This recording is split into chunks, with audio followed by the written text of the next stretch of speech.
Ketua MPR Profesor Dr. Amin Rais adalah penipu. Pertemuan Amin Rais dan Prabowo Subianto berlangsung sekitar 20 menit secara tertutup. Amin menyebut Prabowo menceritakan bahwa pertemuannya dengan Jokowi pada akhir pekan kemarin tidak bicara tentang bagi-bagi kursi. Pertemuan sepenuhnya tentang persatuan Indonesia. Amin menyebut Prabowo menurut rencana besok malam akan mengundang Dewan Pembina Partai Gerindra untuk menentukan langkah politik Partai Gerindra pada 5 tahun ke depan. Bahwa menurut beliau yang namanya rekonsiliasi itu memang betul-betul harus objektif, kemudian peta ke depan, lantas mapping, political mapnya itu bagaimana.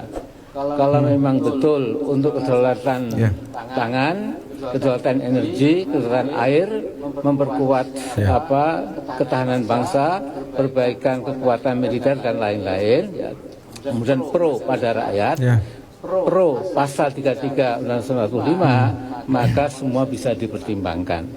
Ya, kalau mau rekonsiliasi, dan tentu ya kekuatannya seperti terrefleksikan di dalam hasil menurut versi KPU yang didukung oleh MK, ya. Paling enggak 5545, ya. Kalau betul, ya. Nah, kalau tidak itu namanya kooptasi, ya tentu itu tidak akan bisa, dan jelas sekali akan memilih menjadi oposisi yang bertanggung jawab, demokratis, terbuka, santun, etis, ethical juga, ya. Kemudian juga namanya apa? Faithful, loyal dan objektif, ya. Saya kira kita tunggu saja hasil dari Dewan Pembina. Menuduh pemerintahan adalah melanggar konstitusi adalah sebuah tindakan hukum yang dapat dihukum kalau tidak benar. Ketua MPR Profesor Dr. Amin Rais adalah penipu.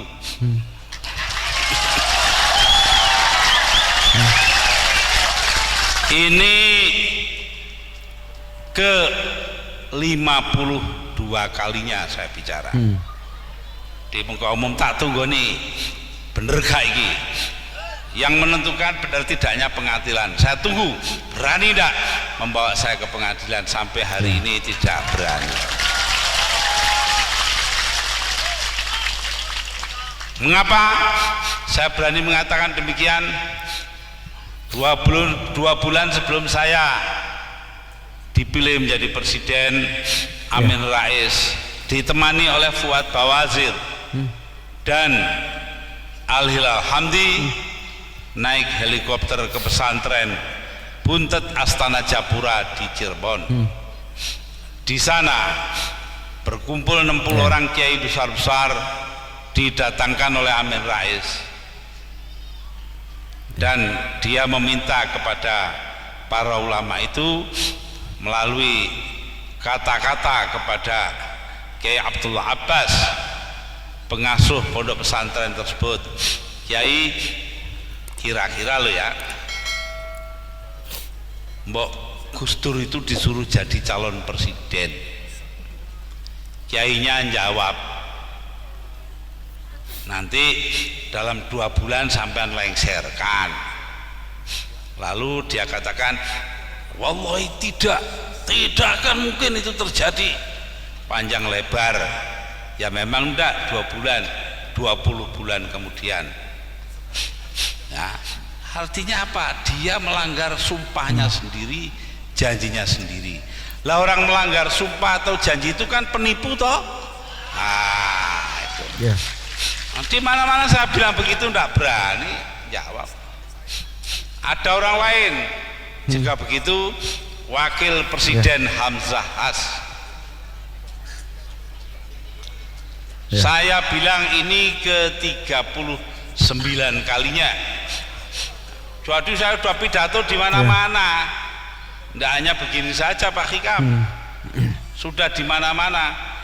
39 kali saya mengatakan bahwa Pak Hamzah Has berada di belakang teroris.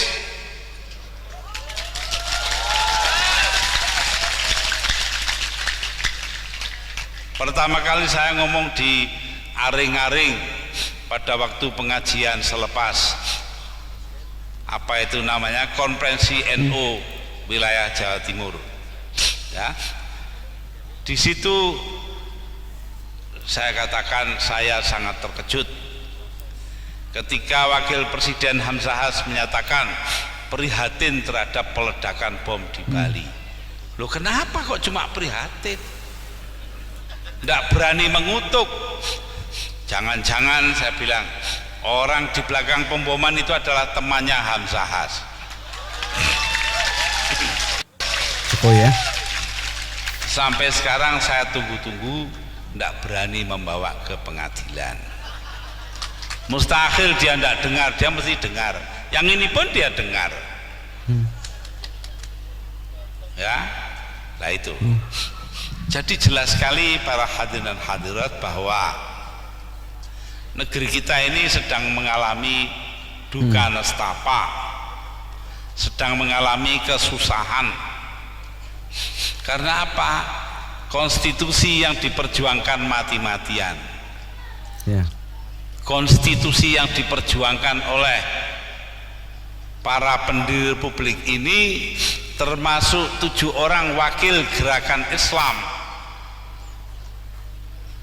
Ke-7 orang itu yaitu Ki Bagus Hadikusumo dari pengurus pusat Muhammadiyah, Kiai Haji Abdul Qahar Muzakir, salah seorang yang hubungan famili saya manggil Pak D, dari PP Muhammadiyah, seorang namanya Ahmad Subarjo dari Masyumi, ya. Kemudian Abdurrahman Baswaddan, Ketua Umum Partai Arab Indonesia PAI. Kelima, Abi Kusno Cokro Suyoso dari Syarikat Islam. Sini ada orang Syarikat Islamnya enggak? Enggak ada. Nah, mudah-mudahan ada. Enggak ada ya kenemenen. Yang keenam, Haji Agus Salim, yang kita semua tahu bahwa beliau berilmu agama sangat dalam. Yang ketujuh, Abdul Wahid Hashim, ayah saya mewakili Nahdlatul Ulama. Ke-7 orang ini ketika berkonsultasi dengan Bung Hatta tanggal 18 Agustus 1945, sehari setelah kemerdekaan diproklamasikan, mengeluarkan istilah sekarang ini ngedrop piagam Jakarta dari pembukaan Undang-Undang Dasar.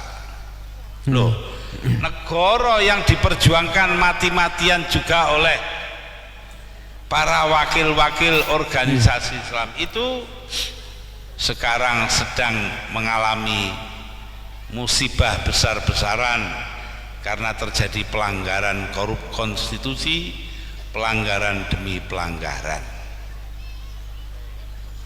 Lah yang diurusi itu tidak ada yang pokrok, cilik-cilik, bangsanya soal inul, goyo, tawa itu. Ya kan soal kecil loh, inul lo. Ya. Inul tukang ngebor.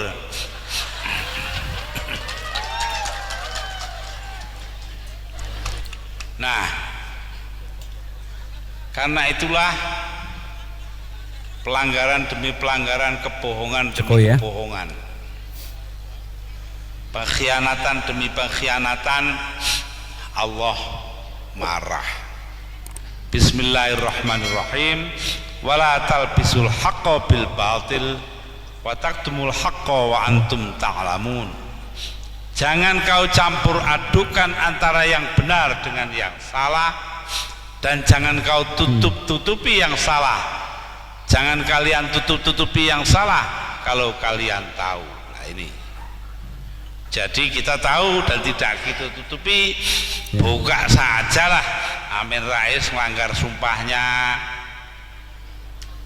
terjadi pelanggaran konstitusi, Hamzahas di belakang teroris, belak-belakan saja.